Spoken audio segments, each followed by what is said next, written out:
අයිබෝවන් මේ මගේ අලුත් channel එකට ඕගොල්ලෝ සාදරයෙන් පිළිගන්නවා මුලින්ම මේකට මේ වීඩියෝ එක ක්ලික් කරලා බලන්න ආවට බොහොම ස්තුතියි. ඒ වගේම අපි ඉල්ලා හිටිනවා channel එක subscribe කරන්න කියලා.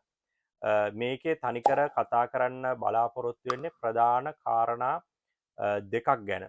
එකක් තමයි මේ ධර්මය කොහොමද අපි ගිහියන් වශයෙන් ධර්මය ප්‍රායෝගික කළා මේ භවයේදී අඩුම ගානේ සෝවාන් මාර්ගයටවත් පිවිසෙන්න. ඒ කියන්නේ ධර්මය ගිහි ඇසින් අපි දන්නවා YouTube එකේත් අනිත් නාලිකාවලත් මේ ගොඩක් ඕගොල්ලොන්ට ධර්මය ඇහෙනවා. ධර්මය දන්නවා මිනිස්සු ගොඩක්. මම දකින දේ තමයි මේක ප්‍රායෝගික කිරීමේ ගැටලුවක් තියෙනවා. මම කියන්නේ මමත් මේ මමත්වය ඉහළ දාගන්න යන්නේ මේ මම ප්‍රායෝගික කරන 100% ප්‍රායෝගික කරන පුද්ගලයෙක් කියලා. මමත් මේ ඉගෙනගෙන යන ගමනක් යන්නේ. ඉතින් මේ ගමනේදී මං හිතුවා අනිත් අයවත් සම්බන්ධ කරගෙන මේක ප්‍රායෝගිකත්වයට මුල පුරන්නේ කොහොමද කියලා යම්කිසි අදහසක් දෙන්න. අනිත් කාරණාව තමයි මේ වර්තමාන විද්‍යාවෙන් යම්කිසි නව පරීක්ෂණ හොයා ගැනීම දැක්කහම මේ ධර්මයේ කරුණු එක්ක සමහරවිට අපිට හිතෙනවා මේක මෙතන මේක සම්බන්ධ වෙනවා කියලා. මේ ධර්මයේ තියෙන කියන්නේ පුදුම සහගත බව මනවින් පෙන්වනවා.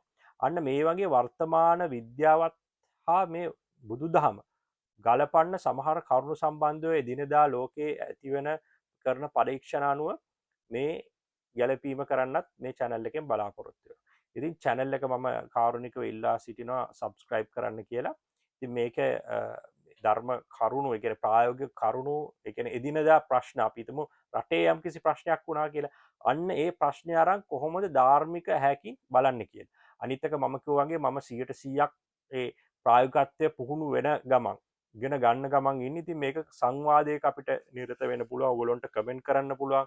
මගේ අදහසක් මෙහෙම වුණොත් නෑ මේක වැරදි. එක්කෝ ඒ අදහසට තවත් අදහස් එකතු කරලා මේක සාමූහිකව ඒ අපි ගිහියන් වශයෙන් සෝවාන් මාර්ගයට යන ගමනක් ගැන තමයි මගේ අදහස.